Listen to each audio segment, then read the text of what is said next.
Bienvenidos a este audiolibro de Cómo vivir con 24 horas al día de Arnold Bennett.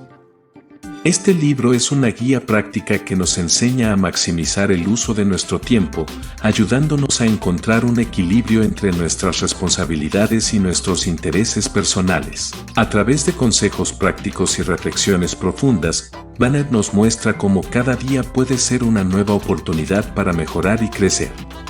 Te invito a suscribirte a nuestro canal y activar las notificaciones para no perderte ningún nuevo audiolibro.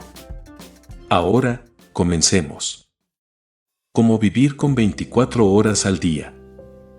Prefacio. Este prefacio, aunque colocado al principio, como debe ser un prefacio, debe leerse al final del libro. He recibido una gran cantidad de correspondencia relativa a esta pequeña obra, y se han publicado muchas reseñas sobre ella, algunas de ellas casi tan largas como el propio libro.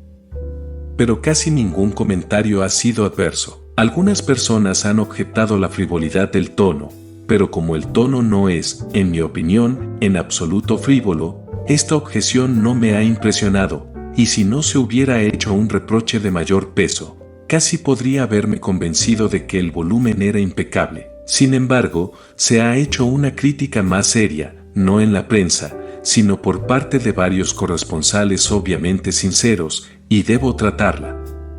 Una referencia a la página 43 mostrará que anticipé y temí esta desaprobación. La frase contra la que se ha protestado es la siguiente: en la mayoría de los casos, el hombre típico no siente precisamente pasión por su negocio, en el mejor de los casos no le disgusta.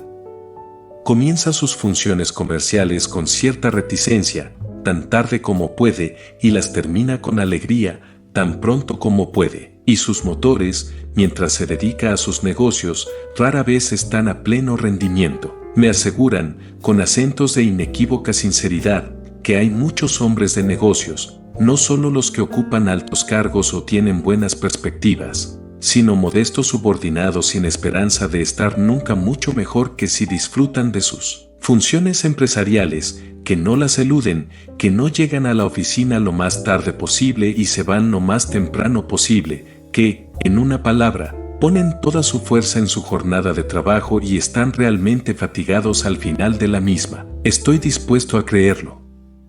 Lo creo. Lo sé. Siempre lo he sabido. Tanto en Londres como en provincias me ha tocado pasar largos años en situaciones de subordinación en los negocios. Y no se me escapó el hecho de que una cierta proporción de mis compañeros mostraba lo que equivalía a una honesta pasión por sus deberes, y que mientras se dedicaban a esos deberes vivían realmente al máximo de lo que eran capaces.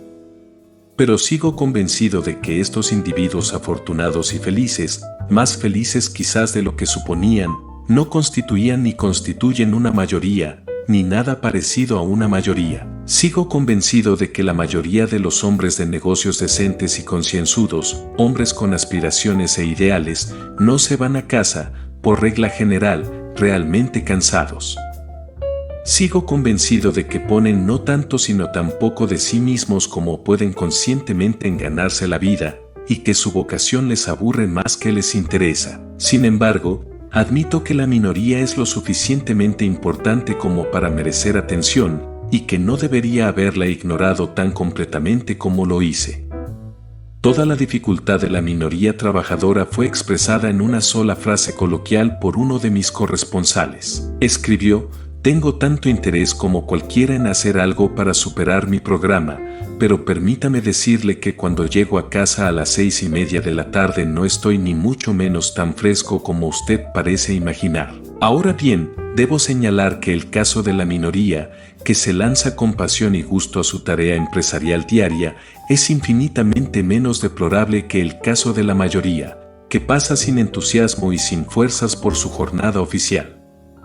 Los primeros están menos necesitados de consejos sobre cómo vivir. En todo caso, durante su jornada oficial de, digamos, 8 horas, están realmente vivos, sus motores están dando la totalidad de los caballos de fuerza indicados. Las otras 8 horas de trabajo de su jornada pueden estar mal organizadas o incluso desperdiciadas, pero es menos desastroso desperdiciar 8 horas al día que 16 horas al día. Es mejor haber vivido un poco que no haber vivido nunca. La verdadera tragedia es la del hombre que no se esfuerza ni en la oficina ni fuera de ella, y a él va dirigido principalmente este libro. Pero, dice el otro hombre más afortunado, aunque mi programa ordinario es mayor que el suyo, yo también quiero superar mi programa. Estoy viviendo un poco, quiero vivir más, pero realmente no puedo hacer otro día de trabajo además de mi jornada oficial. El hecho es que yo, el autor, debería haber previsto que atraería con más fuerza a los que ya tenían un interés en la existencia. Siempre es el hombre que ha probado la vida el que exige más de ella. Y siempre es el hombre que nunca se levanta de la cama el más difícil de despertar. Bien, tú, que eres una minoría, supongamos que la intensidad de tu obtención diaria de dinero no te permitirá llevar a cabo todas las sugerencias de las páginas siguientes. Algunas de las sugerencias pueden aún mantenerse. Admito que tal vez no pueda utilizar el tiempo empleado en el viaje a casa por la noche, pero la sugerencia para el viaje a la oficina por la mañana es tan practicable para usted como para cualquiera. Y ese intervalo semanal de 40 horas, desde el sábado hasta el lunes, es tan tuyo como de los demás, aunque una ligera acumulación de cansancio te impida emplear en él la totalidad de tus caballos de fuerza. Queda, pues, la parte importante de las 3 o más tardes a la semana. Usted me dice rotundamente que está demasiado cansado para hacer algo fuera de su programa por la noche. A lo que le respondo rotundamente que, si su trabajo diario ordinario es así de agotador, entonces el equilibrio de su vida es erróneo y debe ser ajustado. Las facultades de un hombre no deben ser monopolizadas por su trabajo diario ordinario. ¿Qué hay que hacer entonces? Lo más obvio es eludir tu ardor por el trabajo diario ordinario mediante un ardid. Emplea tus motores en algo más allá del programa antes, y no después, de emplearlos en el programa mismo. Brevemente, levántate más temprano por la mañana. Usted dice que no puede. Dices que es imposible que te acuestes más temprano por la noche. Hacerlo alteraría a toda la casa. No creo que sea del todo imposible acostarse más temprano por la noche. Creo que, si persiste en levantarse más temprano, y la consecuencia es la insuficiencia de sueño, pronto encontrará la manera de acostarse más temprano. Pero mi impresión es que las consecuencias de levantarse más temprano no serán una insuficiencia de sueño. Mi impresión, cada vez más fuerte, es que el sueño es en parte una cuestión de hábito y de dejadez. Estoy convencido de que la mayoría de la gente duerme tanto como lo hace porque no tiene ninguna otra diversión. ¿Cuántas horas de sueño cree usted que obtiene diariamente el poderoso y saludable hombre que a diario recorre su calle al mando de la furgoneta de Carter Patterson? He consultado a un médico sobre este punto. Es un médico que durante 24 años ha tenido una gran consulta general en un gran y floreciente suburbio de Londres, habitado exactamente por personas como usted y yo. Es un hombre cortante, y su respuesta fue cortante. La mayoría de la gente duerme de forma estúpida. Continuó dando su opinión de que 9 de cada 10 hombres tendrían mejor salud y se divertirían más en la vida si pasaran menos tiempo en la cama. Otros médicos han confirmado este juicio, que, por supuesto, no se aplica a los jóvenes en crecimiento. Levántese 1 hora, 1 hora y media, o incluso 2 horas antes, y si debe hacerlo, retírese antes cuando pueda. En cuanto a la superación de los programas, lograrás tanto en 1 hora de la mañana como en 2 horas de la tarde. Pero, dice usted, no podría empezar sin algo de comida y sin sirvientes. Seguramente, mi querido señor, en una época en que una excelente lámpara de alcohol, incluyendo una cacerola, puede comprarse por menos de un chelín, no va a permitir que su mayor bienestar dependa de la precaria cooperación inmediata de una criatura. Instruya a la compañera, sea quien sea, por la noche. Dígale que ponga una bandeja en un lugar adecuado durante la noche. Sobre esa bandeja, 2 galletas, una taza y un platillo, una caja de cerillas y una lámpara de alcohol. Sobre la lámpara, la cacerola. Sobre la cacerola, la tapa, pero girada al revés. sobre la tapa invertida, la pequeña tetera, que contiene una diminuta cantidad de hojas de té. A continuación, tendrás que encender una cerilla, eso es todo. En 3 minutos el agua hierve y se vierte en la tetera, que ya está caliente. En 3 minutos más el té está infusionado. Puedes empezar el día mientras lo bebes. Estos detalles pueden parecer triviales para el necio, pero para el reflexivo no lo serán. El equilibrio adecuado y sabio de toda la vida puede depender de la viabilidad de una taza de té a una hora inusual. Capítulo 1. El milagro cotidiano. Sí, es uno de esos hombres que no saben manejarse. Buena situación. Ingresos regulares. Bastante para los lujos y las necesidades. No es realmente extravagante. Y, sin embargo, el tipo siempre está en dificultades. De alguna manera no saca nada de su dinero. Un piso excelente, medio vacío, siempre parece como si hubiera hecho entrar a los agentes de bolsa. Traje nuevo, sombrero viejo. Magnífica corbata, pantalones anchos. Te invita a cenar, cristal cortado, cordero malo o café turco, taza rota. No puede entenderlo. La explicación es simplemente que él frustra sus ingresos. Desearía tener la mitad de eso.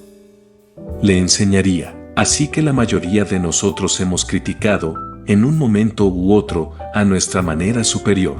Casi todos somos cancilleres del erario, es el orgullo del momento.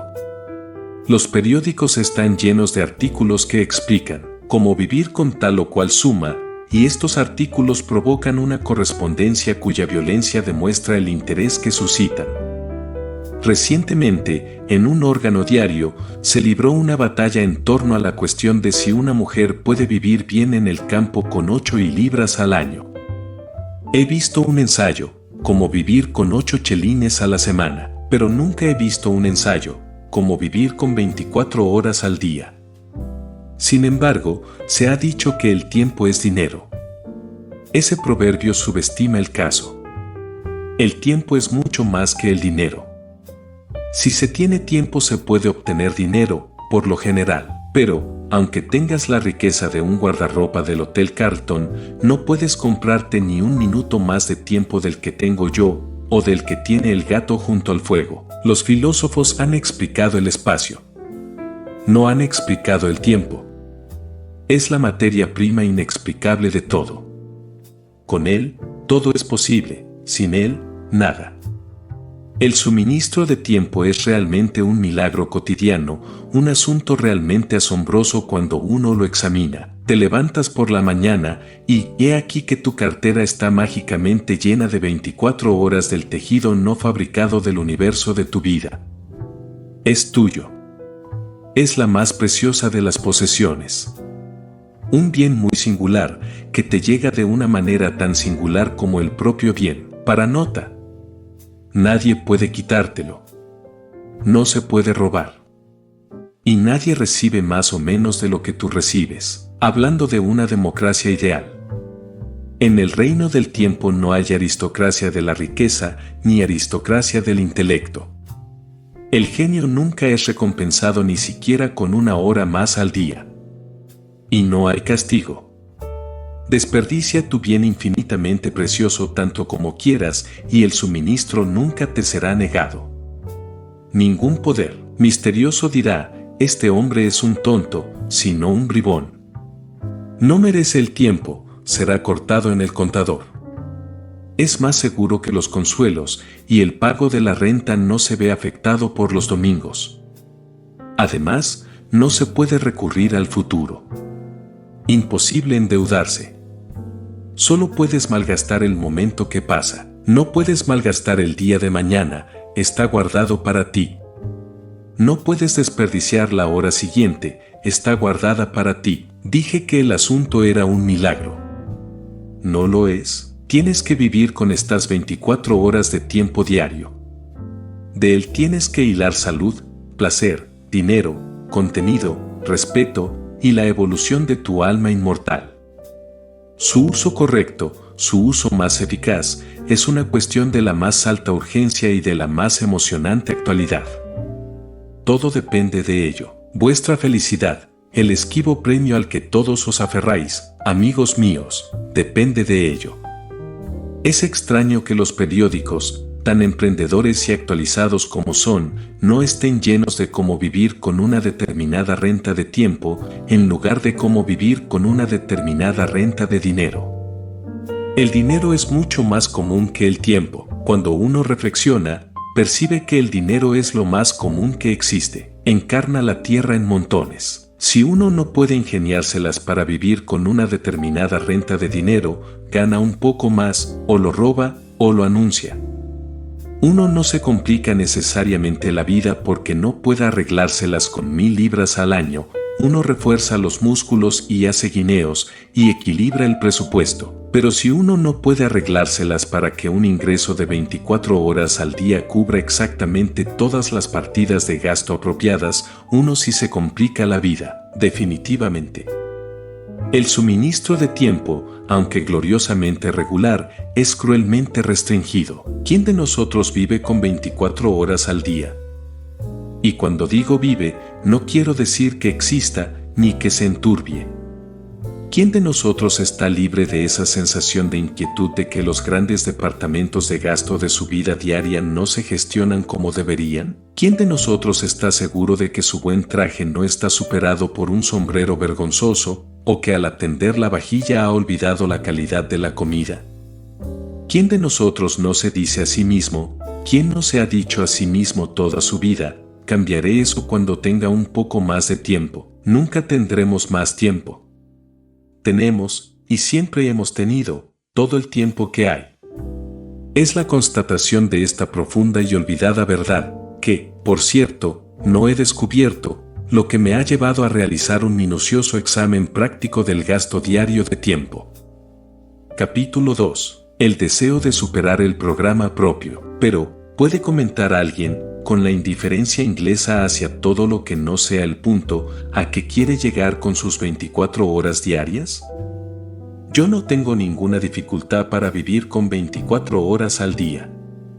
Hago todo lo que quiero hacer y todavía encuentro tiempo para ir a los concursos del periódico. Seguramente es un asunto sencillo, sabiendo que uno tiene solo 24 horas al día, contentarse con 24 horas al día. A usted, mi querido señor, le presento mis excusas y mis disculpas. Usted es precisamente el hombre que deseaba conocer desde hace unos 40 años. ¿Tendrá usted la bondad de enviarme su nombre y dirección y de indicarme su cargo para decirme cómo lo hace? En lugar de que yo hable con usted, usted debería hablar conmigo.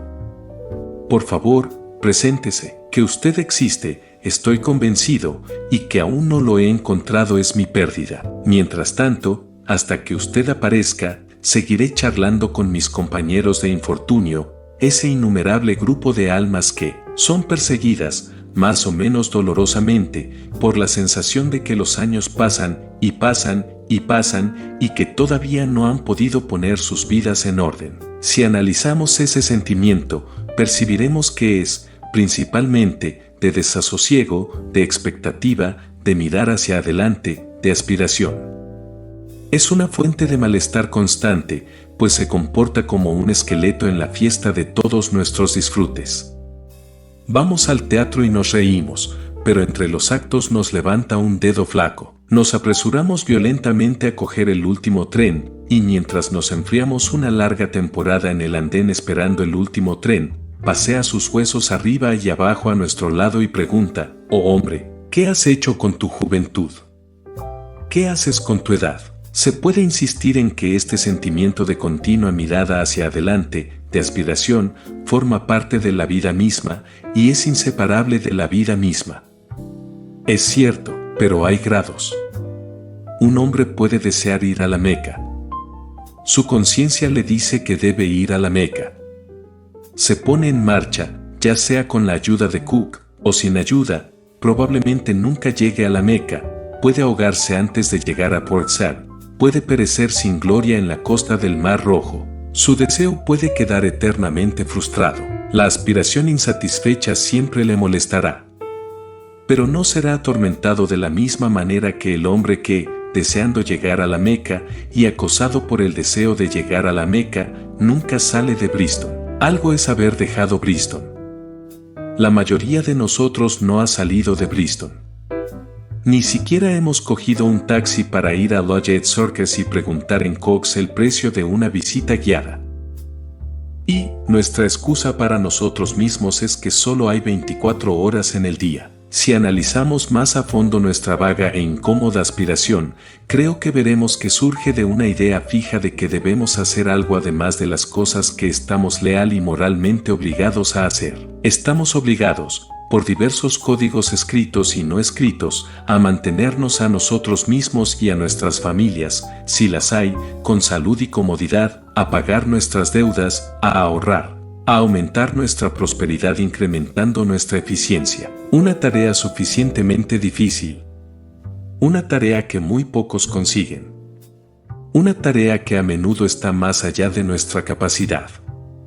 Sin embargo, si lo logramos, como a veces sucede, no estamos satisfechos, el esqueleto sigue con nosotros. E incluso cuando nos damos cuenta de que la tarea está más allá de nuestra habilidad, de que nuestras facultades no pueden hacer frente a ella, sentimos que deberíamos estar menos descontentos si le diéramos a nuestras facultades, ya sobrecargadas, algo más que hacer. Y así es, de hecho, el hecho. El deseo de realizar algo fuera de su programa formal es común a todos los hombres que en el curso de la evolución se han elevado más allá de cierto nivel. Hasta que no se haga un esfuerzo para satisfacer ese deseo, la sensación de espera incómoda de que comience algo que no ha comenzado seguirá perturbando la paz del alma. Ese deseo ha recibido muchos nombres. Es una forma del deseo universal de conocimiento. Y es tan fuerte que hombres que han dedicado toda su vida a la adquisición sistemática de conocimiento se han visto impulsados por él a sobrepasar los límites de su programa en busca de más conocimientos. Incluso Herbert Spencer, en mi opinión la mente más grande que jamás haya existido, se vio a menudo obligado por ella a entrar en agradables remansos de investigación. Me imagino que en la mayoría de las personas que son conscientes del deseo de vivir, es decir, las personas que tienen curiosidad intelectual, la aspiración de superar los programas formales toma una forma literaria.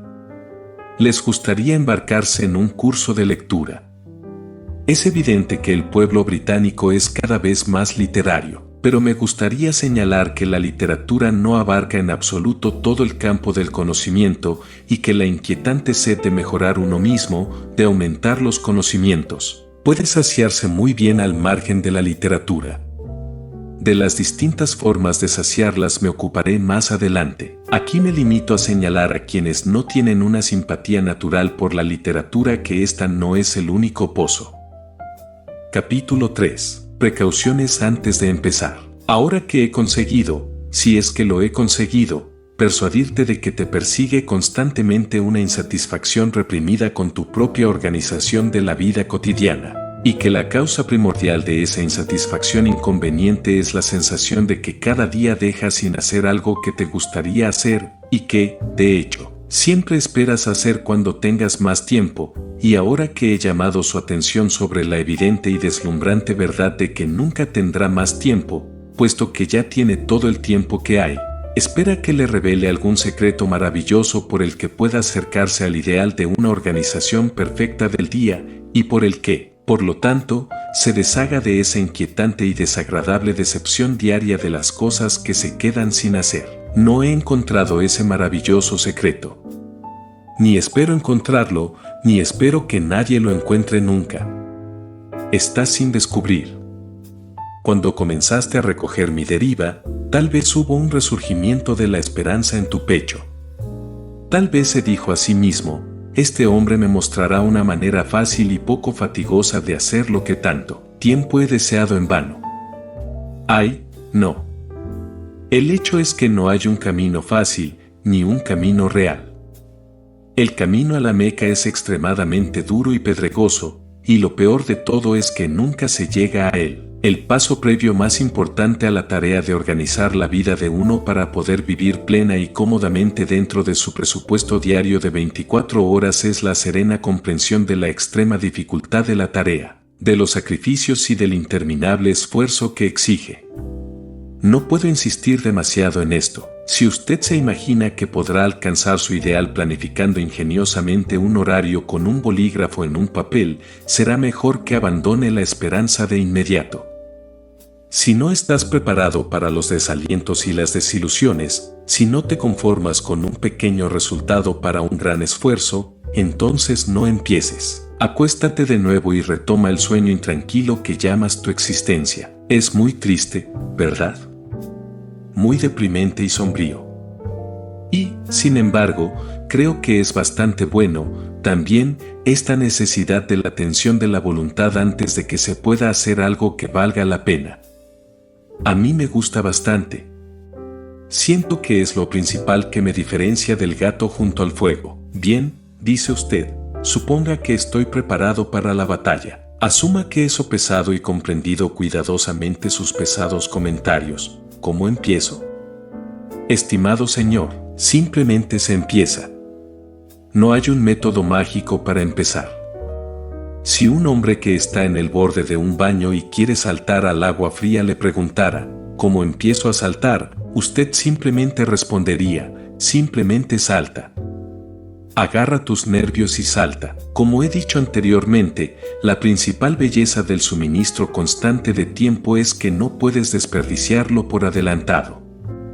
El próximo año, el próximo día, la próxima hora, están listos para ti, tan perfectos, tan intactos, como si nunca hubieras desperdiciado o aplicado mal un solo momento en toda tu carrera. Este hecho es muy gratificante y tranquilizador. Puedes pasar una hoja nueva cada hora si lo deseas. Por lo tanto, no sirve de nada esperar hasta la próxima semana o incluso hasta mañana. Puedes pensar que el agua estará más caliente la próxima semana. No lo estará. Estará más fría, pero antes de empezar, permítame murmurar unas palabras de advertencia en su oído privado. Permítanme principalmente advertirles contra su propio ardor. El ardor en el bien hacer es algo engañoso y traicionero. Pide a gritos un empleo, no puede satisfacerlo al principio, quiere más y más, está ansioso por mover montañas y desviar el curso de los ríos. No se contenta hasta que transpira, y entonces, con demasiada frecuencia, cuando siente el sudor en su frente, se cansa de repente y se muere, sin siquiera tomarse la molestia de decir, ya he tenido bastante. Cuidado con emprender demasiado al principio. Confórmate con poco. Permita que haya accidentes. Permita la naturaleza humana, especialmente la suya. Un fracaso más o menos, en sí mismo, no tendría importancia si no supusiera una pérdida de autoestima y de confianza en uno mismo. Pero, así como nada triunfa como el éxito, nada fracasa como el fracaso. La mayoría de las personas que se arruinan lo hacen por intentar demasiado. Por lo tanto, al emprender la inmensa empresa de vivir plena y cómodamente dentro de los estrechos límites de las 24 horas del día, evitemos a toda costa el riesgo de un fracaso prematuro. No estoy de acuerdo en que, en este negocio en todo caso, un glorioso fracaso sea mejor que un pequeño éxito. Estoy a favor del pequeño éxito. Un fracaso glorioso no conduce a nada. Un éxito insignificante puede conducir a un éxito que no es insignificante. Así que empecemos a examinar el presupuesto del tiempo del día. Dices que tu día ya está lleno a rebosar. ¿Cómo? ¿Cuánto gasta realmente en ganarse la vida? 7 horas, en promedio. ¿Y en el sueño real, 7? Añadiré 2 horas, y seré generoso. Y te desafío a que me des cuenta de las 8 horas restantes. Capítulo 4. La causa de los problemas. Para abordar de una vez la cuestión del gasto de tiempo en toda su actualidad, debo elegir un caso individual para examinarlo. Solo puedo tratar un caso, y ese caso no puede ser el caso medio, porque no existe el caso medio, como no existe el hombre medio. cada hombre y cada caso de hombre es especial. Pero si tomo el caso de un londinense que trabaja en una oficina, cuyo horario de oficina es de 10 a 6, y que pasa 50 minutos por la mañana y por la noche viajando entre la puerta de su casa y la de su oficina, me habré acercado a la media tanto como los hechos lo permitan. Hay hombres que tienen que trabajar más tiempo para vivir, pero hay otros que no tienen que trabajar tanto. Afortunadamente, el aspecto financiero de la existencia no nos interesa aquí. Para nuestro propósito actual, el empleado con una libra a la semana está exactamente tan bien como el millonario de Carlton House Terrace. Ahora bien, el gran y profundo error que mi hombre típico comete con respecto a su día es un error de actitud general, un error que vicia y debilita 2/3 de sus energías e intereses. En la mayoría de los casos no siente precisamente pasión por su negocio, en el mejor de los casos no le disgusta. Comienza sus funciones empresariales con desgana, tan tarde como puede, y las termina con alegría, tan pronto como puede. Y sus motores, mientras se dedica a sus negocios, rara vez están a su máximo de caballos de fuerza. Sé que seré acusado por los lectores enfadados de difamar al trabajador de la ciudad, pero conozco bastante bien la ciudad y me atengo a lo que digo. Sin embargo, a pesar de todo esto, persiste en considerar esas horas que van de las 10 a las 6 como el día, para el cual las 10 horas que lo preceden y las 6 que lo siguen no son más que un prólogo y un epílogo. Tal actitud, por inconsciente que sea, mata por supuesto su interés por las 16 horas impares, con el resultado de que, aunque no las desperdicie, no las cuenta, las considera simplemente como un margen. Esta actitud general es totalmente ilógica y malsana, ya que da formalmente el protagonismo a un trozo de tiempo y a un montón de actividades que la única idea del hombre es pasar y haber terminado. Si un hombre supedita 2/3 de su existencia a 1/3, por el que, ciertamente, no tiene un entusiasmo absolutamente febril, ¿cómo puede esperar vivir plena y completamente? No puede. Si mi hombre típico desea vivir plena y completamente debe, en su mente, organizar un día dentro de un día. Y este día interior, una caja china en una caja china más grande, debe comenzar a las 6 de la tarde y terminar a las 1 de la mañana. Es un día de 16 horas, y durante todas estas 16 horas no tiene nada que hacer sino cultivar su cuerpo y su alma y a sus semejantes. Durante esas 16 horas es libre, no es un asalariado, no está preocupado por las preocupaciones monetarias, es tan bueno como un hombre con un ingreso privado. Esta debe ser su actitud, y su actitud es lo más importante. Su éxito en la vida, mucho más importante que la cantidad de bienes sobre los que sus albaceas tendrán que pagar el impuesto de sucesiones, depende de ella. ¿Qué? ¿Dice usted que la energía completa dada a esas 16 horas disminuirá el valor de las 8 del negocio? No es así. Por el contrario, seguramente aumentará el valor de las 8 horas de trabajo. Una de las principales cosas que tiene que aprender mi hombre típico es que las facultades mentales son capaces de una actividad dura y continua, no se cansan como un brazo o una pierna. Todo lo que quieren es el cambio, no el descanso, excepto en el sueño. Examinaré ahora el método actual del hombre típico para emplear las 16 horas que son enteramente suyas, comenzando por su levantamiento. Me limitaré a indicar las cosas que hace y que creo que no debería hacer, posponiendo mis sugerencias para plantar las horas que habré despejado, como un colono despeja espacios en un bosque. En honor a él debo decir que pierde muy poco tiempo antes de salir de casa por la mañana a las 10. En demasiadas casas se levanta a las 9, desayuna entre las 9 y las 10:30 y luego sale corriendo. Pero en cuanto golpea la puerta de entrada sus facultades mentales, que son incansables, se vuelven ociosas. Se dirige a la estación en un estado de coma mental.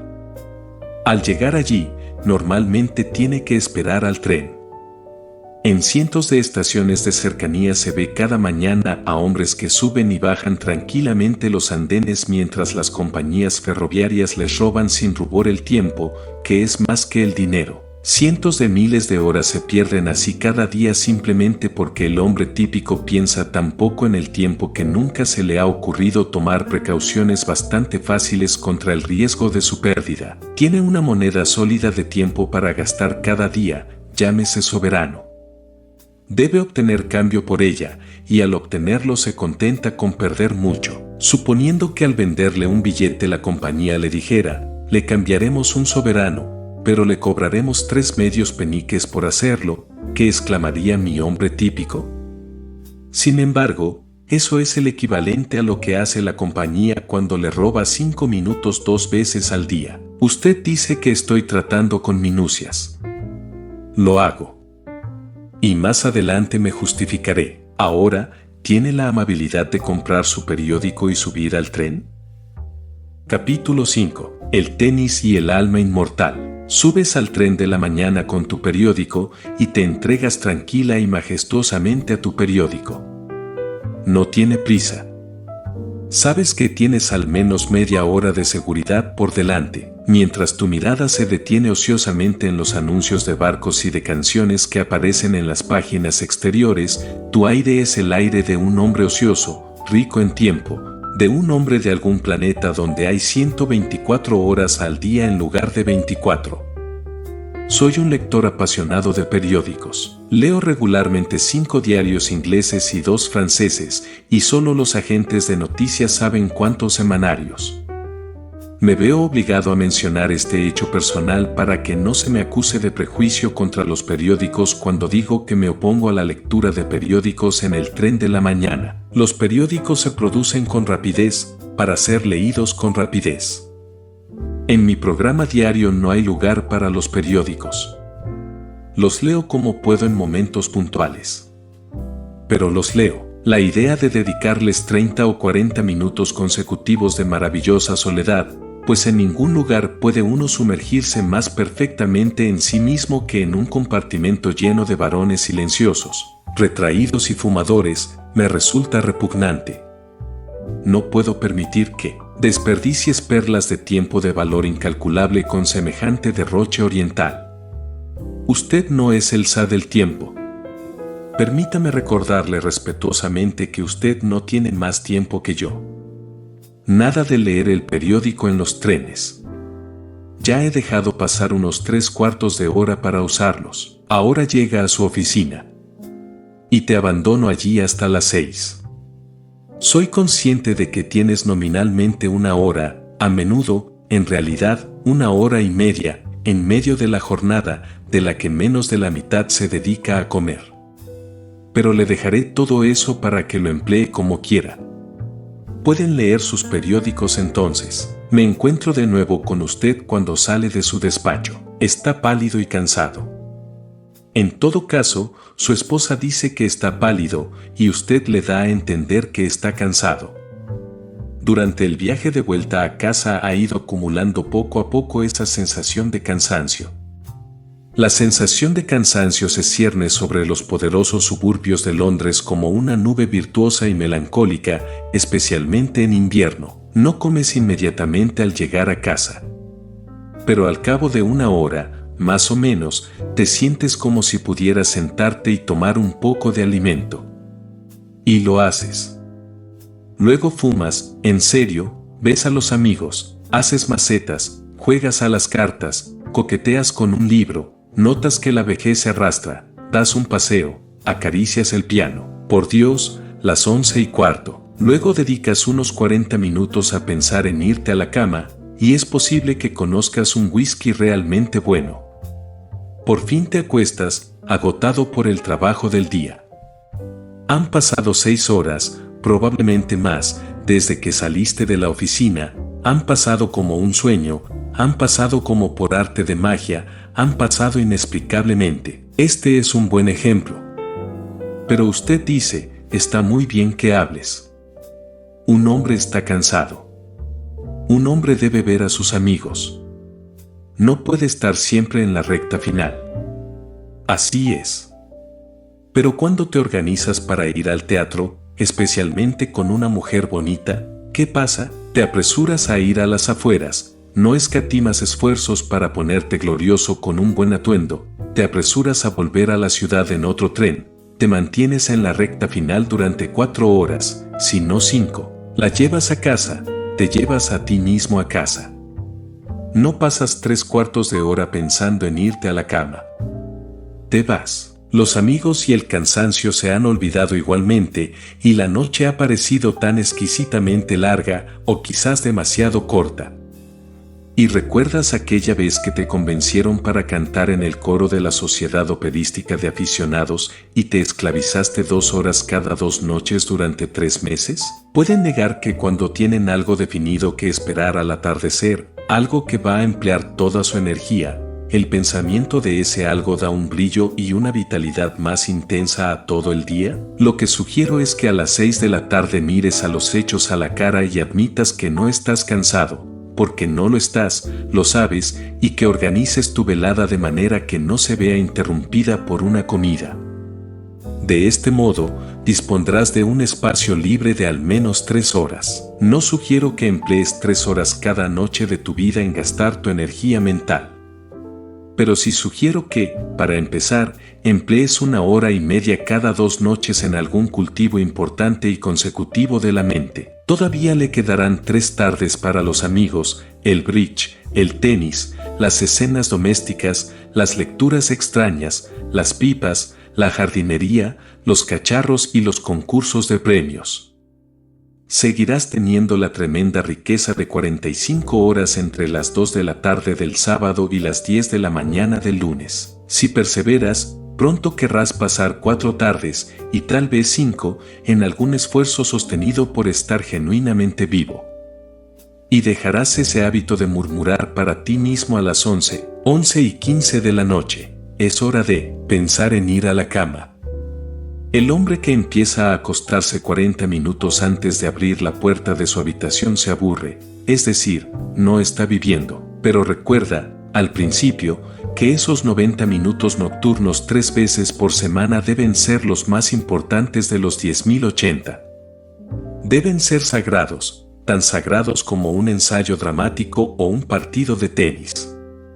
En lugar de decir, siento no poder verte, amigo, pero tengo que ir corriendo al club de tenis, debes decir, pero tengo que trabajar. Esto, lo admito, es intensamente difícil de decir. El tenis es mucho más urgente que el alma inmortal. Capítulo 6. Recordar la naturaleza humana. He mencionado incidentalmente la vasta extensión de 44 horas entre la salida del negocio a las 2 de la tarde del sábado y la vuelta al negocio a las 10 de la mañana del lunes. Y aquí debo tocar el punto de si la semana debe consistir en 6 días o en 7. Durante muchos años, de hecho, hasta que me acerqué a los 40, mi propia semana constaba de 7 días. La gente mayor y más sabia me informaba constantemente de que en 6 días se podía hacer más trabajo, más vida genuina, que en 7. Y es cierto que ahora, con un día de cada 7 en el que no sigo ningún programa y no hago ningún esfuerzo salvo el que me dicta el capricho del momento, aprecio intensamente el valor moral de un descanso semanal. Sin embargo, si tuviera que rehacer mi vida, volvería a hacer lo que he hecho. Solo los que han vivido a tope los 7 días de la semana durante mucho tiempo pueden apreciar toda la belleza de una ociosidad regular y recurrente. Además, estoy envejeciendo. Y es una cuestión de edad. En casos de abundante juventud y excepcional energía y deseo de esfuerzo debería decir sin vacilar, sigue adelante, día tras día. Pero en el caso medio debería decir, limita tu programa formal, superprograma, quiero decir, a 6 días a la semana. Si se encuentra deseando extenderlo, extiéndalo, pero solo en proporción a su deseo, y cuente el tiempo extra como una ganancia inesperada, no como un ingreso regular, para que pueda volver a un programa de 6 días sin la sensación de ser más pobre, de ser un reincidente. Veamos ahora en qué punto nos encontramos. Hasta ahora hemos marcado para ahorrar del despilfarro de días, media hora al menos en 6 mañanas a la semana y 1 hora y media en 3 tardes a la semana. En total, 7 horas y media a la semana. propongo conformarme con esas 7 horas y media por el momento. ¿Qué? ¿Gritas? Pretendes enseñarnos a vivir y solo te ocupas de 7 horas y media de 168. ¿Vas a hacer un milagro con tus 7 horas y media? Pues bien, para no andarse con rodeos, lo voy a hacer, si usted tiene la amabilidad de permitírmelo. Es decir, voy a pedirle que intente una experiencia que, aunque es perfectamente natural y explicable, tiene todo el aire de un milagro. Mi argumento es que el uso completo de esas 7 horas y media acelerará toda la vida de la semana, le añadirá entusiasmo y aumentará el interés que usted siente incluso en las ocupaciones más banales. Practicáis ejercicios físicos durante solo 10 minutos por la mañana y por la tarde, y sin embargo no os sorprendéis cuando vuestra salud y fuerza física se ven afectadas beneficiosamente cada hora del día, y toda vuestra perspectiva física cambia. ¿Por qué habríais de asombraros de que un promedio de más de 1 hora al día dedicado a la mente pueda animar permanente y completamente toda la actividad de la mente? Seguramente se podría dedicar más tiempo al cultivo de uno mismo. Y en la medida en que el tiempo fuera más largo, los resultados serían mayores. Pero prefiero comenzar con lo que parece un esfuerzo insignificante. No es realmente un esfuerzo insignificante, como descubrirán aquellos que aún no lo han ensayado. Despejar incluso 7 horas y media de la selva es pasablemente difícil. Porque hay que hacer algún sacrificio. Uno puede haber gastado el tiempo mal, pero lo ha gastado, ha hecho algo con él, por muy desacertado que haya sido ese algo. Hacer otra cosa significa un cambio de hábitos, y los hábitos son una mierda que hay que cambiar. Además, cualquier cambio, aunque sea a mejor, siempre va acompañado de inconvenientes y molestias. Si te imaginas que podrás dedicar 7 horas y media a la semana a un esfuerzo serio y continuo y seguir viviendo tu antigua vida, te equivocas. Repito que será necesario algún sacrificio y una inmensa dosis de voluntad. Y es porque conozco la dificultad, es porque conozco el efecto casi desastroso del fracaso en tal empresa, que aconsejo seriamente un comienzo muy humilde. Debes salvaguardar tu autoestima. El respeto a sí mismo está en la raíz de todo propósito, y un fracaso en una empresa deliberadamente planeada causa una herida desesperada en el respeto a sí mismo. Por eso repito y reitero, empieza tranquilamente, sin ostentación. Cuando hayas dedicado concienzudamente 7 horas y media a la semana al cultivo de tu vitalidad durante 3 meses, entonces podrás empezar a cantar más fuerte y a decirte a ti mismo las cosas maravillosas que eres capaz de hacer. Antes de pasar al método de utilización de las horas indicadas, tengo que hacer una última sugerencia. Se trata de que, en lo que se refiere a las noches, se permita mucho más que 1 hora y media para hacer el trabajo de 1 hora y media. Recuerden la posibilidad de accidentes. Recuerde la naturaleza humana. Y dense, digamos, de 10 de la noche a 11:30 de la noche para su tarea de 90 minutos. Capítulo 7. Control de la mente. La gente dice, uno no puede evitar sus pensamientos. Pero uno puede. El control de la máquina de pensar es perfectamente posible, y puesto que nada nos sucede fuera de nuestro propio cerebro, puesto que nada nos hace daño ni nos da placer sino dentro del cerebro, la importancia suprema de poder controlar lo que sucede en ese misterioso cerebro es patente. Esta idea es uno de los tópicos más antiguos, pero es un tópico cuya profunda verdad y urgencia la mayoría de la gente vive y muere sin darse cuenta. Las personas se quejan de la falta de poder de concentración, sin saber que pueden adquirir ese poder, si así lo deciden. Y sin el poder de concentrarse, es decir, sin el poder de dictar al cerebro su tarea y asegurar su obediencia, la vida verdadera es imposible. El control mental es el primer elemento de una existencia plena. Por lo tanto, me parece que el primer asunto del día debería ser poner la mente a prueba. Cuidas tu cuerpo, por dentro y por fuera, corres un grave peligro al arrancarte los pelos de la piel, empleas a todo un ejército de individuos, desde el lechero hasta el matador de cerdos, para permitirte sobornar a tu estómago para que se comporte decentemente. ¿Por qué no dedicar un poco de atención a la maquinaria mucho más delicada de la mente, especialmente porque no necesitarás ninguna ayuda externa? Es para esta parte del arte y el oficio de vivir que he reservado el tiempo desde el momento de salir de tu puerta hasta el momento de llegar a tu oficina. Debo cultivar mi mente en la calle, en el andén, en el tren y en la calle atestada de nuevo. Precisamente. Nada más sencillo. No se necesitan herramientas. Ni siquiera un libro. Sin embargo, el asunto no es fácil. Cuando salga de su casa, concentre su mente en un tema, no importa cuál, para empezar. No habrás recorrido ni 10 metros antes de que tu mente se haya escapado bajo tus propios ojos y esté divirtiéndose con otro tema. Tráelo de vuelta por el cuello. Antes de llegar a la estación, la habrás devuelto unas 40 veces. No desesperes. Continúe. Siga así. Tendrás éxito. No puedes fracasar si perseveras. Es ocioso pretender que su mente es incapaz de concentrarse. ¿No recuerdas aquella mañana en que recibiste una carta inquietante que exigía una respuesta muy cuidadosa? ¿Cómo mantuviste tu mente constantemente en el tema de la respuesta, sin un segundo de interrupción, hasta que llegaste a tu oficina? Entonces te sentaste instantáneamente y escribiste la respuesta. Ese fue un caso en el que las circunstancias te despertaron a tal grado de vitalidad que fuiste capaz de dominar tu mente como un tirano. Usted no quiso hacer ninguna tontería. Insististe en que su trabajo debía hacerse y su trabajo se hizo, mediante la práctica regular de la concentración, para la cual no hay ningún secreto, salvo el secreto de la perseverancia. Puedes tiranizar tu mente, que no es la parte más elevada de ti, cada hora del día, y en cualquier lugar.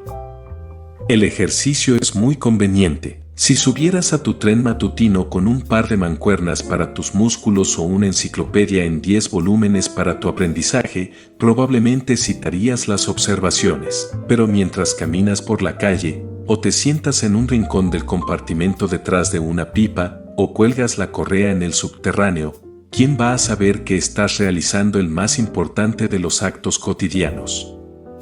¿Qué asnal puede reírse de ti? No me importa en que te concentres, siempre que te concentres. Lo que cuenta es la mera disciplina de la máquina de pensar. Pero, aún así, puedes matar 2 pájaros de un tiro y concentrarte en algo útil. Sugiero, es solo una sugerencia, un pequeño capítulo de Marco Aurelio o Epicteto. No se avergüence de sus nombres, se lo ruego. En lo que a mí respecta, no conozco nada más actual, más repleto de sentido común, aplicable a la vida diaria de personas sencillas como tú y yo, que odian los aires, las poses y las tonterías, que Marco Aurelio o Epicteto. Lee un capítulo, y son tan cortos los capítulos, por la noche y concéntrate en él a la mañana siguiente. Ya lo verás. Sí, amigo mío, es inútil que intentes disimular el hecho. Puedo oír tu cerebro como un teléfono al oído. Te estás diciendo a ti mismo, este tipo lo estaba haciendo bastante bien hasta su 7º capítulo. Había empezado a interesarme ligeramente. Pero lo que dice sobre el pensamiento en trenes, y la concentración, y demás, no es para mí. Puede estar bien para algunas personas, pero no está en mi línea. Es para usted, repito apasionadamente, es para usted. De hecho, usted es el hombre al que me dirijo. Si desecha la sugerencia, desechará la sugerencia más valiosa que jamás se le haya ofrecido. No es mi sugerencia. Es la sugerencia de los hombres más sensatos, prácticos y duros que han pisado la tierra. Solo te la doy de segunda mano. Pruébala. Tened la mente en la mano y vea cómo el proceso cura la mitad de los males de la vida, especialmente la preocupación, esa miserable, evitable y vergonzosa enfermedad, la preocupación. Capítulo 8. El estado de ánimo reflexivo. El ejercicio de concentración de la mente, al que debería dedicarse al menos media hora al día, es un mero preliminar, como las escalas en el piano. Una vez adquirido el poder sobre ese miembro tan rebelde del complejo organismo de uno, hay que someterlo naturalmente al yugo. Es inútil poseer una mente obediente a menos que uno se beneficie en el mayor grado posible de su obediencia. Se indica un curso de estudio primario prolongado. Ahora bien, en cuanto a cuál debe ser este curso de estudio, no puede haber ninguna duda, nunca la ha habido. Todas las personas sensatas de todas las épocas están de acuerdo en ello. Y no se trata de literatura, ni de ningún otro arte, ni de historia, ni de ninguna ciencia. Es el estudio de uno mismo. Hombre, conócete a ti mismo. Estas palabras están tan trilladas que, en verdad, me ruboriza escribirlas. Sin embargo, deben ser escritas porque necesitan ser escritas. Me retracto del rubor, avergonzado por ello. Hombre, conócete a ti mismo. Lo digo en voz alta. La frase es una de esas frases con las que todo el mundo está familiarizado, de las que todo el mundo reconoce su valor y que solo los más sagaces ponen en práctica. No sé por qué. Estoy totalmente convencido de que lo que más falta en la vida del hombre medio bien intencionado de hoy en día es el ánimo reflexivo. No reflexionamos. Quiero decir que no reflexionamos sobre cosas verdaderamente importantes, sobre el problema de nuestra felicidad, sobre la dirección principal en la que vamos, sobre lo que la vida nos da, sobre la parte que la razón tiene, o no tiene, en la determinación de nuestras acciones, y sobre la relación entre nuestros principios y nuestra conducta. Y, sin embargo, usted está en busca de la felicidad, ¿no es así? ¿La has descubierto? Lo más probable es que no. Lo más probable es que ya hayas llegado a creer que la felicidad es inalcanzable. Pero los hombres la han alcanzado. Y la han alcanzado al darse cuenta de que la felicidad no surge de la obtención de placeres físicos o mentales, sino del desarrollo de la razón y del ajuste de la conducta a los principios. Supongo que no tendrás la audacia de negar esto. Y si lo admite, y aún así no dedica ninguna parte de su día a la consideración deliberada de su razón, sus principios y su conducta, admite también que, mientras se esfuerza por conseguir una cosa determinada, deja regularmente sin hacer el único acto que es necesario para conseguirla. Ahora, ¿me sonrojaré yo o lo harás tú? No temáis que pretenda imponer ciertos principios a vuestra atención. No me importa, en este lugar, ¿cuáles son sus principios? Tus principios pueden inducirte a creer en la rectitud del robo. No me importa. Todo lo que insisto es que una vida en la que la conducta no concuerda bastante bien con los principios es una vida tonta y que la conducta solo puede hacerse concordar con los principios por medio del examen, la reflexión y la resolución diarios. Lo que lleva a la tristeza permanente de los ladrones es que sus principios son contrarios al robo. Si creyeran de verdad en la excelencia moral del robo, la servidumbre penal les supondría simplemente muchos años felices. Todos los mártires son felices, porque su conducta y sus principios concuerdan. En cuanto a la razón, que hace la conducta y no es ajena a la elaboración de los principios, desempeña un papel mucho menor en nuestras vidas de lo que creemos. Se supone que somos razonables, pero somos mucho más instintivos que razonables.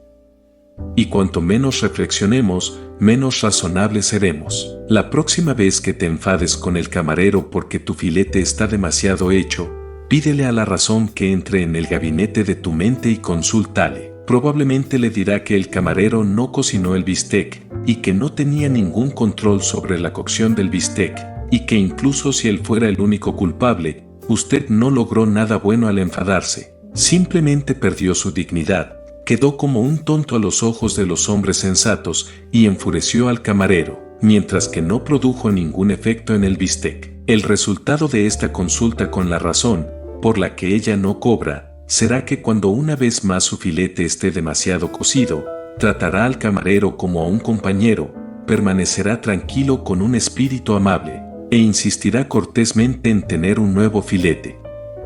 La ganancia será evidente y sólida. En la formación o modificación de los principios y en la práctica de la conducta se puede obtener mucha ayuda de los libros impresos, publicados a partir de 6 peniques cada uno. En mi último capítulo mencioné a Marco Aurelio y a Epicteto. Algunas obras aún más conocidas vendrán enseguida a la memoria. También puedo mencionar a Pascal, La Bruyère y Emerson. En cuanto a mí, no me pillan de viaje sin mi Marco Aurelio. Sí, los libros son valiosos, pero la lectura de libros no sustituirá a un examen diario, sincero y honesto de lo que uno ha hecho recientemente y de lo que va a hacer, de una mirada firme a uno mismo en la cara, por muy desconcertante que sea la visión. ¿Cuándo se llevará a cabo este importante asunto? La soledad del viaje nocturno a casa me parece adecuada para ello. Un estado de ánimo reflexivo sigue naturalmente al esfuerzo de haberse ganado la vida del día. Por supuesto, si en lugar de ocuparse de un deber elemental y profundamente importante, prefiere leer el periódico, que podría leer igualmente mientras espera la cena, no tengo nada que decir, pero debe atenderlo en algún momento del día. Ahora llego a las horas de la noche. Capítulo 9. El interés por las artes. Muchas personas siguen un curso regular e ininterrumpido de ociosidad por las tardes porque piensan que no hay otra alternativa a la ociosidad que el estudio de la literatura, y no tienen por casualidad un gusto por la literatura. Esto es un gran error. Por supuesto que es imposible, o en todo caso muy difícil, estudiar adecuadamente cualquier cosa sin la ayuda de libros impresos. Pero si uno desea comprender las profundidades del bridge o de la navegación a vela, no debería dejar de leer los mejores libros sobre bridge o navegación a vela por su falta de interés en la literatura. Por lo tanto, debemos distinguir entre la literatura y los libros que tratan temas no literarios. Ya hablaré de la literatura a su debido tiempo. Permítanme ahora señalar a aquellos que nunca han leído a Méridis y que son capaces de permanecer impasibles ante una discusión sobre si el señor Stephen Phillips es o no un verdadero poeta, que están perfectamente en su derecho. No es un crimen no amar la literatura.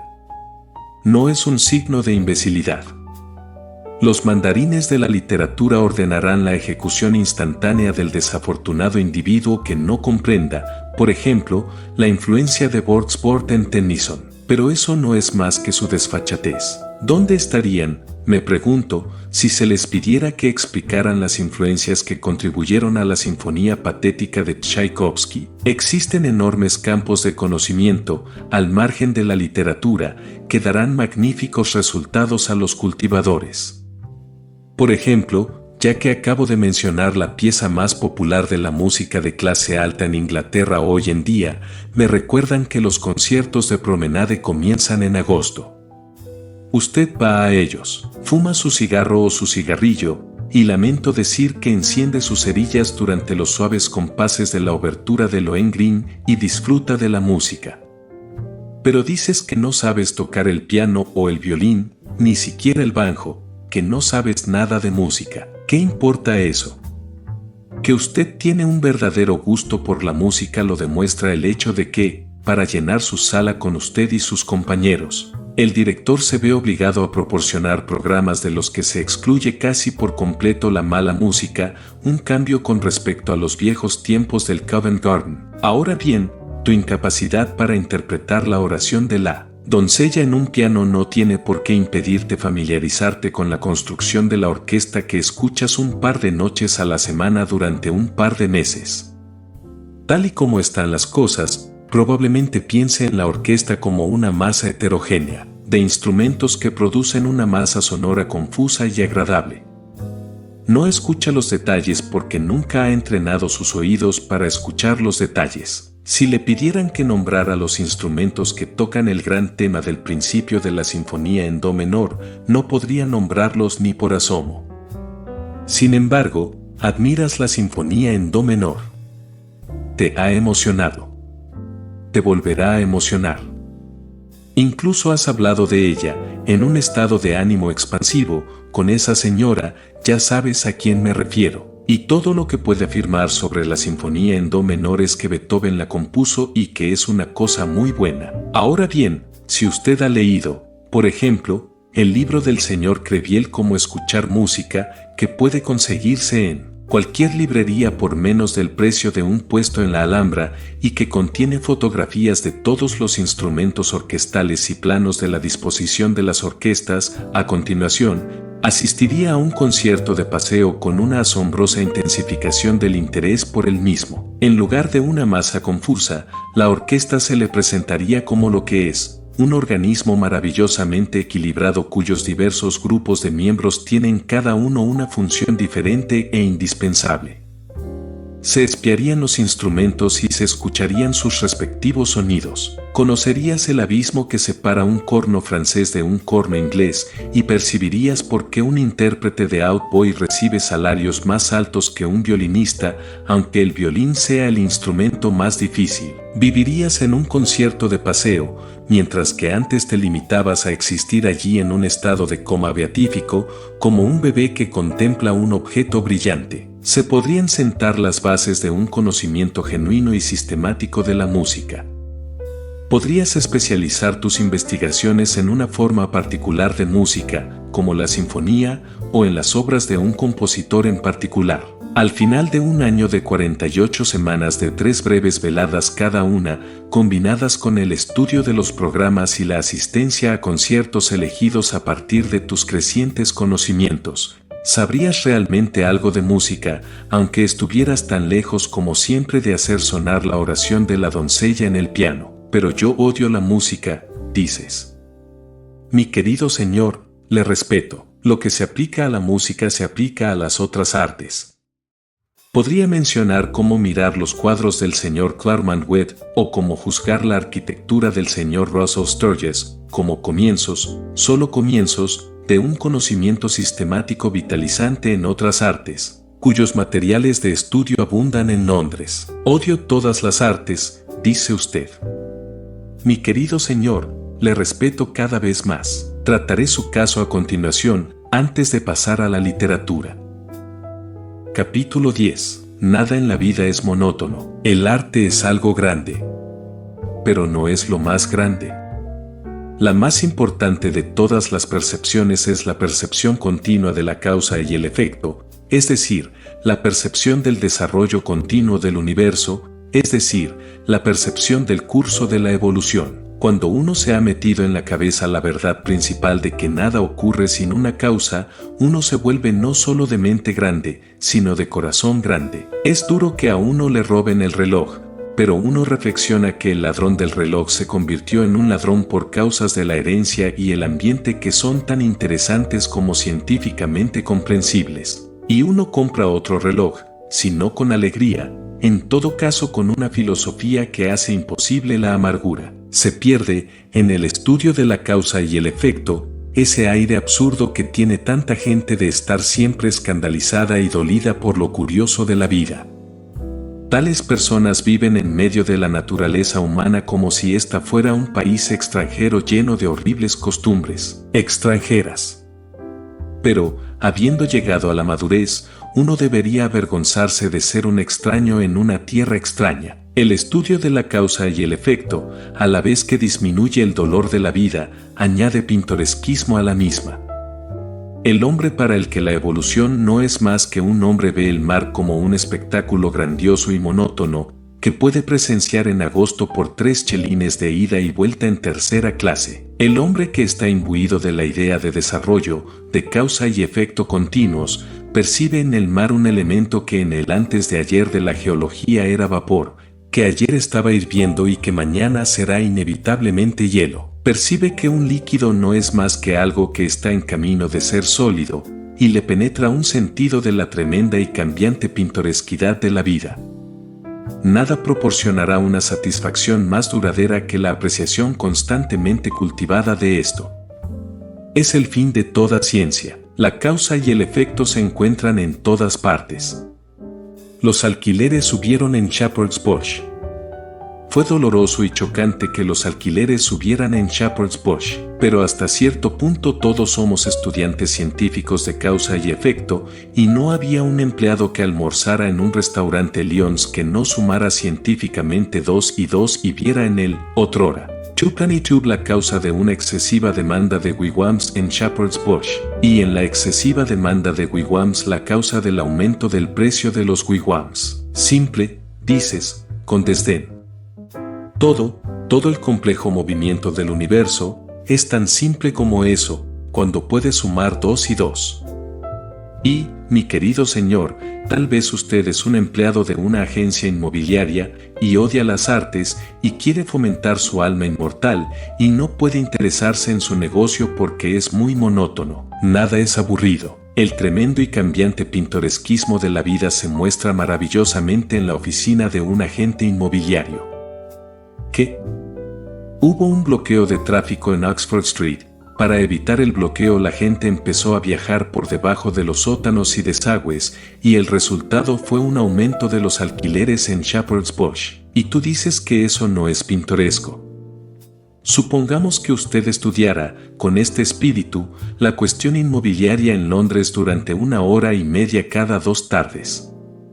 ¿No le daría un nuevo impulso a su negocio y transformaría toda su vida? Usted llegaría a problemas más difíciles.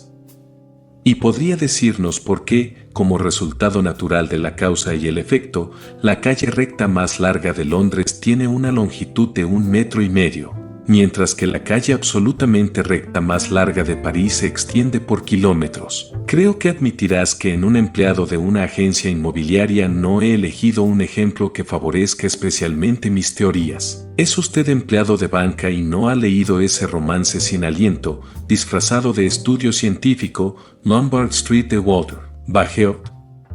Ah, mi querido señor, si usted hubiera comenzado con eso, y lo hubiera seguido durante 90 minutos cada 2 noches, cuán cautivante sería para usted su negocio, y cuanto más claramente entendería la naturaleza humana. Usted está encerrado en la ciudad, pero le encantan las excursiones al campo y la observación de la vida silvestre. Sin duda, una diversión que enriquece el corazón, porque no sale de la puerta de su casa, en zapatillas, hasta la lámpara de gas más cercana de una noche con una red para mariposas y observa la vida silvestre de polillas comunes y raras que late en ella, y coordina los conocimientos así obtenidos y construye una superestructura sobre ellos, y por fin llega a saber algo sobre algo. No es necesario dedicarse a las artes, ni a la literatura, para vivir plenamente. Todo el campo del hábito y de la escena cotidiana está esperando para satisfacer esa curiosidad que significa la vida, y cuya satisfacción significa un corazón comprensivo. Prometí tratar tu caso,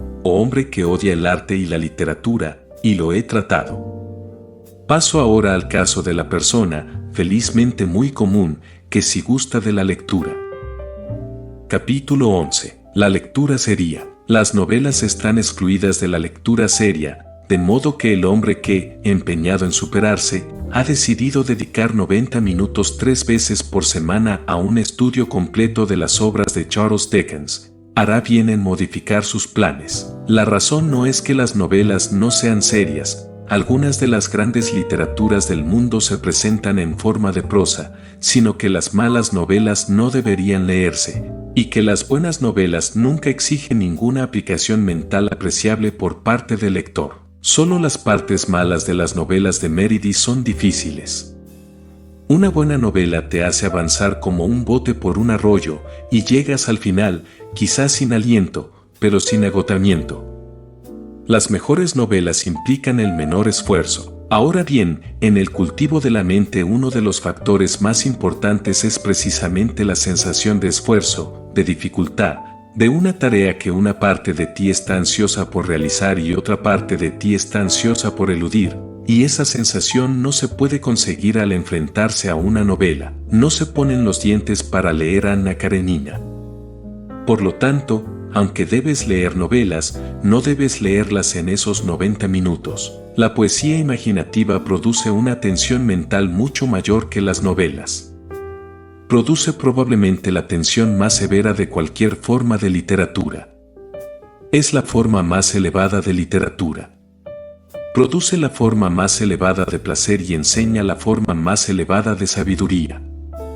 En una palabra, no hay nada que se le pueda comparar. Digo esto con la triste conciencia de que la mayoría de la gente no lee poesía. Estoy convencido de que muchas personas excelentes, si se enfrentaran a las alternativas de leer El Paraíso Perdido y dar la vuelta a Trafalgar Square al mediodía, de rodillas y vestidos de saco, elegirían la prueba del ridículo público.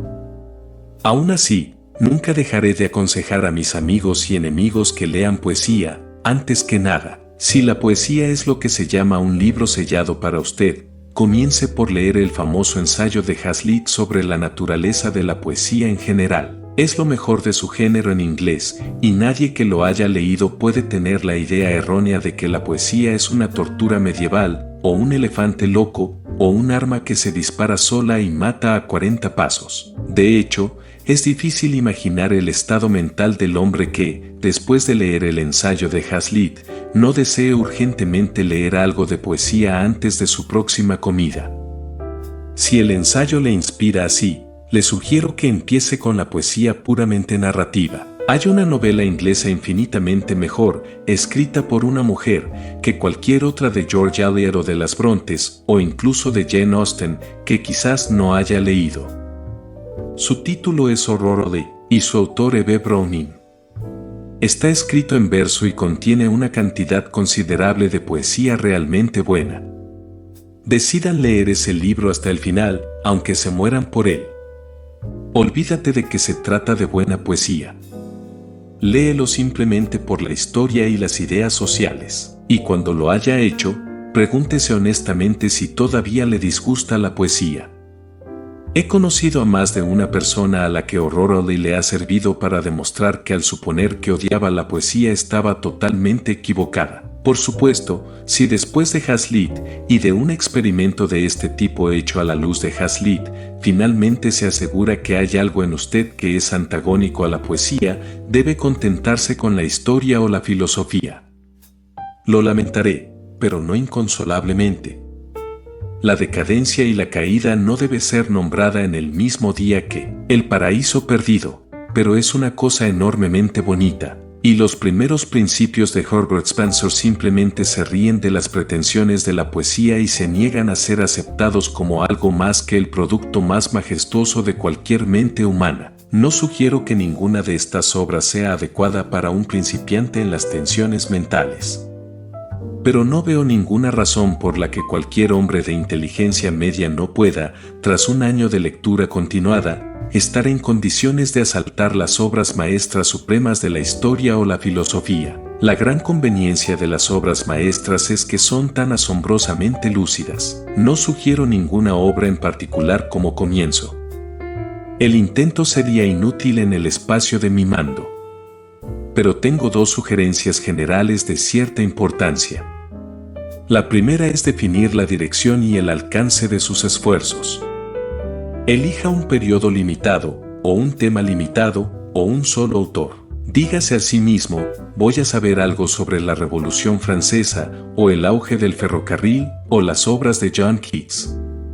Y durante un periodo determinado, que debe establecerse de antemano, limítese a su elección. El placer de ser un especialista es muy grande. La segunda sugerencia es pensar además de leer.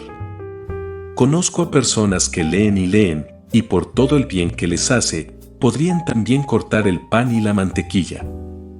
Se aficionan a la lectura como los mejores hombres se aficionan a la bebida.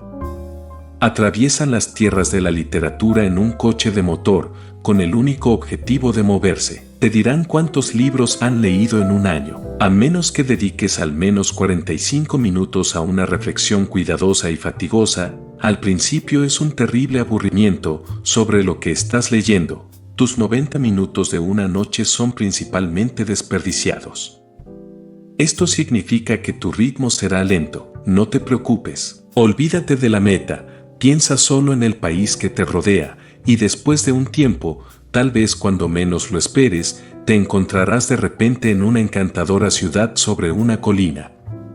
Capítulo 12. Peligro a evitar. No puedo terminar estos consejos, a menudo, me temo, demasiado didácticos y bruscos, sobre el pleno aprovechamiento del tiempo para el gran fin de vivir, a diferencia de vegetar, sin referirme brevemente a ciertos peligros que acechan al sincero aspirante a la vida. El primero es el terrible peligro de convertirse en la persona más odiosa y menos soportable, un mojigato.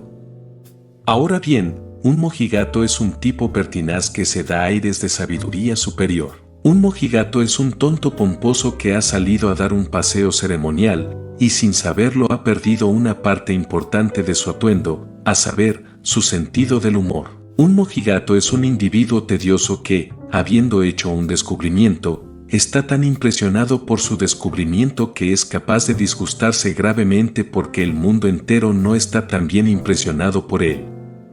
Convertirse inconscientemente en un mojigato es algo fácil y fatal. Por lo tanto, cuando uno se lanza a la empresa de utilizar todo su tiempo, es bueno recordar que el tiempo propio, y no el de los demás, es el material con el que uno tiene que tratar, que la Tierra rodaba con bastante comodidad antes de que uno empezara a hacer un balance de las horas, y que seguirá rodando con bastante comodidad tanto si uno tiene éxito como si no en su nuevo papel de canciller del tesoro del tiempo. Es mejor no hablar demasiado de lo que uno está haciendo y no traicionar una tristeza demasiado apenada ante el espectáculo de un mundo entero que deliberadamente desperdicia tantas horas de cada día, y por lo tanto nunca vive realmente.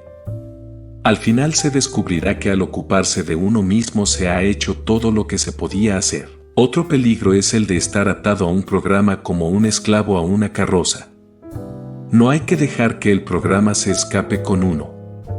Hay que respetarlo, pero no hay que adorarlo como un fetiche. Un programa de empleo diario no es una religión. Esto parece obvio.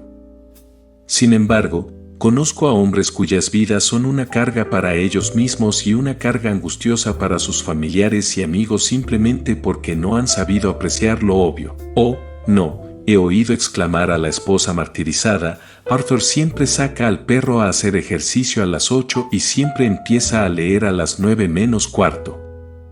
Así que es imposible que, etcétera, etcétera.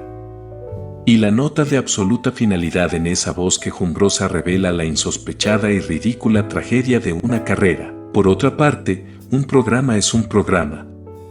Y si no se le trata con deferencia, deja de ser algo más que una pobre broma. Tratar el programa de uno con la cantidad exacta de deferencia, vivir sin demasiada ni poca elasticidad, es apenas el asunto simple que puede parecer a los inexpertos. Y otro peligro más es el de desarrollar una política de prisas, de obsesionarse poco a poco con lo que hay que hacer a continuación.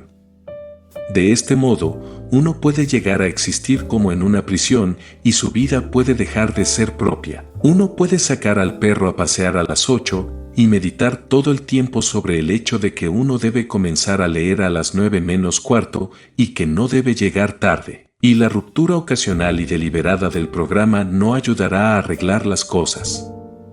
El mal surge no de persistir sin elasticidad en lo que uno ha intentado, sino de intentar originalmente demasiado, de llenar el programa hasta que se agota.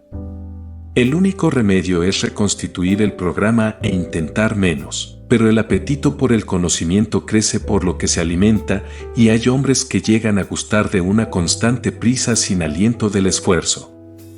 De ellos puede decirse que una prisa constante y sin aliento es mejor que un sueño eterno. En cualquier caso, si el programa muestra una tendencia a ser agobiante y, sin embargo, se desea no modificarlo, un excelente paliativo es pasar con exagerada deliberación de una parte a otra del mismo. Por ejemplo, pasar 5 minutos en perfecta quietud mental entre el encadenamiento del San Bernardo y la apertura del libro. En otras palabras, perder 5 minutos con la entera conciencia de estarlos perdiendo. El último y principal peligro que quiero señalar es uno al que ya me he referido: el riesgo de un fracaso al comienzo de la empresa. Debo insistir en ello. Un fracaso al comienzo puede fácilmente matar el impulso recién nacido hacia una vitalidad completa y por lo tanto se deben observar todas las precauciones para evitarlo. El impulso no debe ser sobrecargado. Que el ritmo de la primera vuelta sea incluso absurdamente lento, pero que sea lo más regular posible. Y, una vez decidido a realizar una determinada tarea, lograrla a toda costa de tedio y disgusto. La ganancia de confianza en sí mismo por haber realizado una labor fastidiosa es inmensa. Por último, a la hora de elegir las primeras ocupaciones de esas horas nocturnas, no te guíes más que por tu gusto e inclinación natural. Está muy bien ser una enciclopedia andante de filosofía, pero si no te gusta la filosofía y te gusta la historia natural de los gritos de la calle, mejor deja la filosofía y dedícate a los gritos de la calle. Gracias por escuchar Cómo vivir con 24 horas al día de Arnold Bennett. Si encontraste valor en este audiolibro, te invitamos a suscribirte a nuestro canal y compartir este contenido con tus amigos y familiares. ¿Te has preguntado alguna vez cómo podrías mejorar tu gestión del tiempo y ser más eficiente en tu día a día? En nuestro canal, encontrarás más recursos que te ayudarán a descubrir y aplicar técnicas efectivas para aprovechar al máximo cada día. No te lo pierdas y suscríbete ahora.